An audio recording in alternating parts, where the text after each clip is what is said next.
The following program is sponsored by Friends of Life Outreach International. Have you ever been in a place of panic?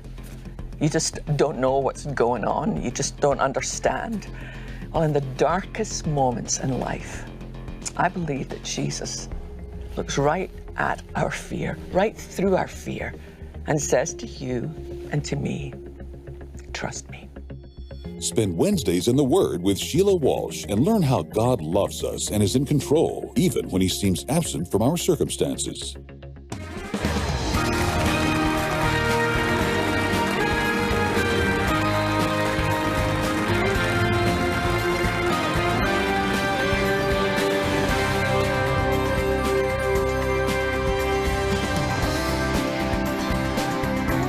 Hi, I'm Sheila Walsh, and I want to say welcome to Wednesdays in the Word. What do you do when God just doesn't show up on time? You know, you're praying about something, and it's not a selfish thing. It's something that you really believe God would want. And you pray, but it seems as if God is just not listening or not there. And that can lead to a lot of disillusionment and a lot of disappointment. So that's what I want us to look at today. And I wanted to ask you, just to pause for a minute and ask yourself, has God's timing ever disappointed you? You know, have you needed God to show up within a specific time frame and He just doesn't? You know, when God doesn't answer, when you need Him to answer you, I was wondering, what kind of conclusions do you come to about yourself or about God? Are you tempted to think, well, what did I do wrong? You know, does God hear my prayers? You know, why did He answer His prayer and not mine? Well, in John chapter 11, we read a really amazing story about a man called Lazarus.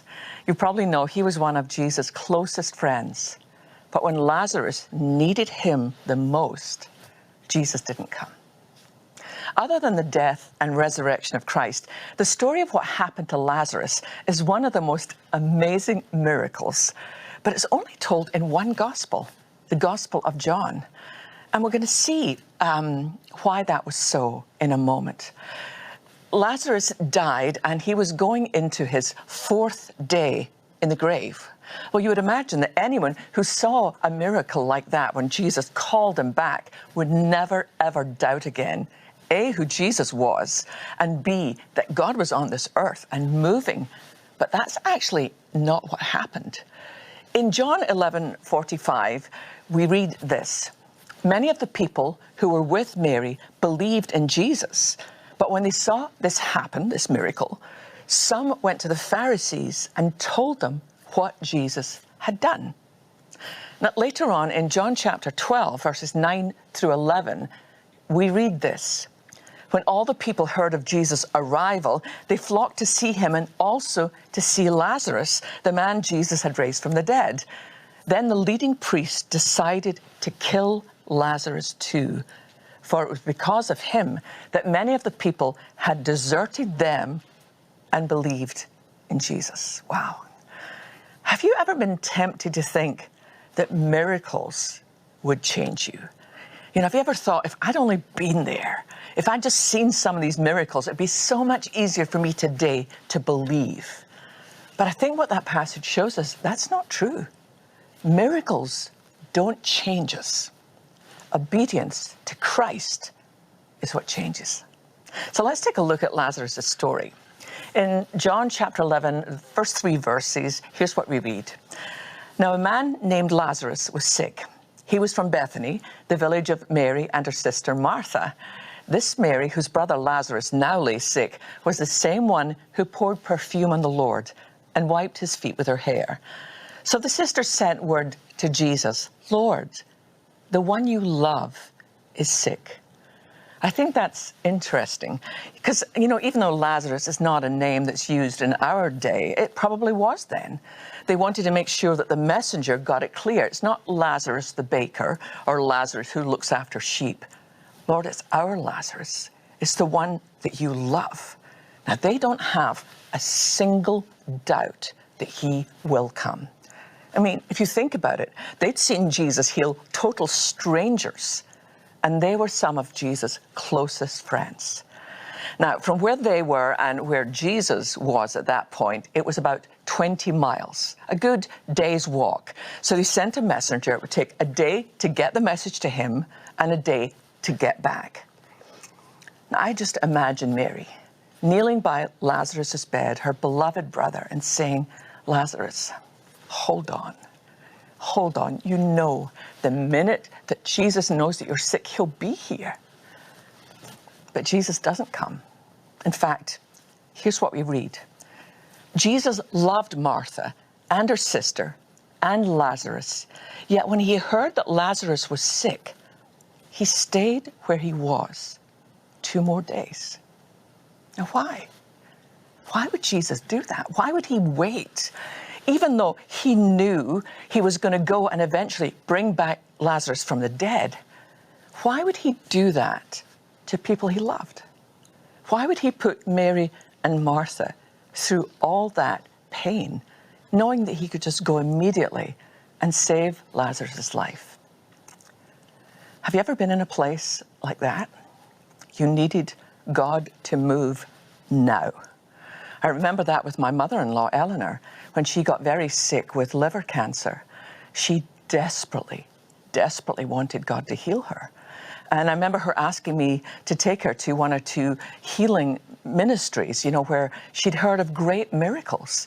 And so I went with her, took her to both of those places, and God didn't answer her prayer.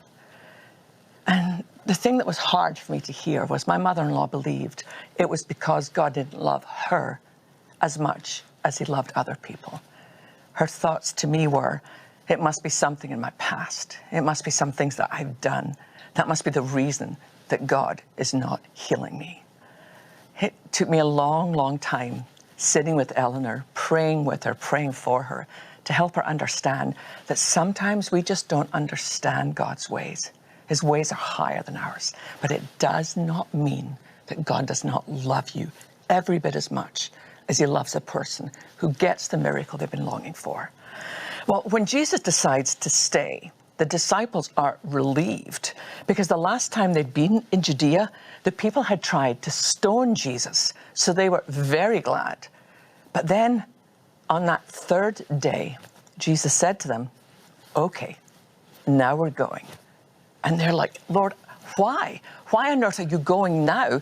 Don't you remember what happened? If you go back there, your life is on the line. I sometimes think the answers that Christ gave his disciples, I'm thinking if I'd been one of them, I'd be like, what? Because here's what Jesus said to their answer of a very simple question, you know, Lord, why are we going now? And this is how Jesus responded. Are there not 12 hours of daylight? A man who walks by day will not stumble, for he sees by this world's light. It is when he walks by night that he stumbles, for he has no light. I mean, I just imagine myself thinking, what? What does that have to do with what I just asked you?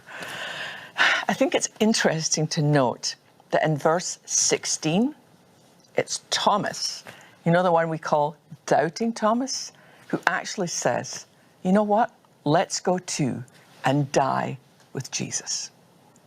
Now, the fact that Lazarus had been dead for 4 days was very significant in those days. It changed everything. Earlier in John's Gospel, we read accounts of 2 other people being brought back to life, but they had only been dead for hours. You probably know this, but it was Jewish custom to coat the bodies in spices, but they were never embalmed. So the body was placed in the grave the same day that they died. And what they would do in those days, they would have someone watching the grave 24 hours for the first 3 days, for 2 reasons. Because they didn't embalm the body, they listened at the grave, because sometimes there's reported cases of someone who'd actually slipped into a coma. They actually weren't dead, and they'd been placed in their tomb, and maybe like, you know, come to a day afterwards, they're like, hoi, yo, you know, I'm still alive in here.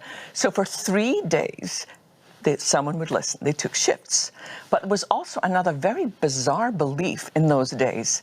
They believed, the Jewish people believed, that the spirit of the dead could visit for the first 3 days, you know, almost come back and take a look at their body and say, you know what, I don't think I'm quite finished with this. I wouldn't mind doing this again. But after the third day, it would never happen. No one had ever come back to life on the fourth day. So Jesus arrives, and the minute that Martha hears that Jesus has come, she runs out and she asks him, "Why didn't you come?" I mean, it made no sense to her, and it hurt her. You know, it's like, Lord, this is Lazarus. We've had you in our home. We love you. You're like family to us. Why didn't you come? You know, I find myself wondering, have you ever been there? Where you're just, come on, Lord. You know I love you. What I was asking for wasn't something selfish. Maybe you've been praying for your marriage or praying for a child who's sick, and you're like, Lord, why? I believe you're powerful, and I believe you're loving, and holding those two things together, the fact that you didn't answer makes no sense. Well, Jesus turned to Martha and said, he's going to rise again. Well, Martha didn't understand what Jesus meant by that. And she said, I know he'll rise again. You know, finally at the resurrection. That wasn't what Jesus meant.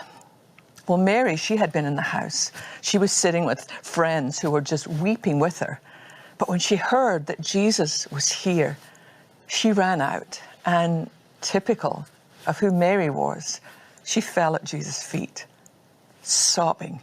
And through her tears, she was able to say, Lord, if you'd been here, my brother would not have died. You know, when Christ saw the level of Mary's pain and the crowd around who were mourning and weeping, we read that he was deeply troubled.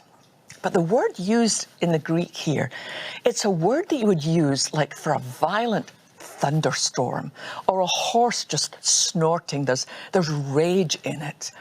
And I really believe it was because Christ knew it was never supposed to be like this. This was never God's original plan. No woman was ever supposed to bury a child. No one was ever supposed to go through breast cancer. No one was ever supposed to lose a loved one. And when Jesus saw that, there was just a level of rage in him against the fall and what has happened to us all. But then we read this shortest verse in Scripture, but so full of meaning. Jesus wept. Never imagine for one moment that Christ does not weep with those who weep. I wanted to bring something in and show it to you. It's very little. It's a tear bottle, just cobalt blue, silver filigree, a little top that comes off. And what would happen in those days if a funeral procession was going through town, and the way they did it in those days, they had such reverence for a funeral service that everyone would come out of their homes and follow behind. But for the widow or the widower, they would be given a little tear bottle. And as they walked to the grave, they would catch every tear. And when they finally reached the place where the body was buried, they would place the top back on. And that little tear bottle would be placed beside the loved one, as if to say, this is how much you are loved. Well, I want you to know this verse. Psalm 56, verse 8 says this, speaking of God, you keep track of all my sorrows. You have collected all my tears in your bottle. You've recorded each one in your book. Do you know that not one tear that you have ever cried has fallen to the floor unnoticed? You may have been tempted to say, there's no one on this earth who understands the depth of my pain. God caught every single tear. Why? I don't know. Maybe because he wants us to know he understands the weight. Well, Jesus prays, and then he does something that shocks Martha. He asks them to roll the stone away from the graveside. Well, she is totally panicked. You know, he has been dead for 4 days. They don't embalm the bodies. This is not going to be pleasant. But Jesus turned to her and looks her right in the eyes and says to Martha, didn't I tell you that you would see God's glory if you believe. I don't know about you, but have you ever been in a place of panic? You just don't know what's going on. You just don't understand. Well, in the darkest moments in life, I believe that Jesus looks right at our fear, right through our fear, and says to you and to me, trust me. Well, then Jesus addresses Lazarus. You know, we know it as Lazarus come forth or Lazarus come out. If you look at the actual literal translation, it's almost as if Jesus is saying, Lazarus, it's this way out. I mean, can you imagine? This man has been dead for 4 days, and suddenly, in a moment, his spirit re-enters his body. And there's silence outside the cave. And then suddenly, Lazarus appears at the entrance to the tomb, still with his arms and legs bandaged. And Jesus told them, unwrap them. It split the crowd. I think it's something that happens in life. When Jesus calls us back to life, it demands a response. And you might experience what Lazarus and his friends experienced. Perhaps you've been dead in your faith, and then suddenly Jesus calls you back to life. Not everyone is going to understand and celebrate. I don't know what circumstances you find yourself in right now, but I want to read something I read the other day by one of my favorite authors, Warren Wiersbe. He said this: you can view Christ through your circumstances, or you can view your circumstances through Christ. There's nothing that you are going through that God doesn't understand. There is no pain that you've experienced that God does not know. There is no tear that has fallen that he has not caught.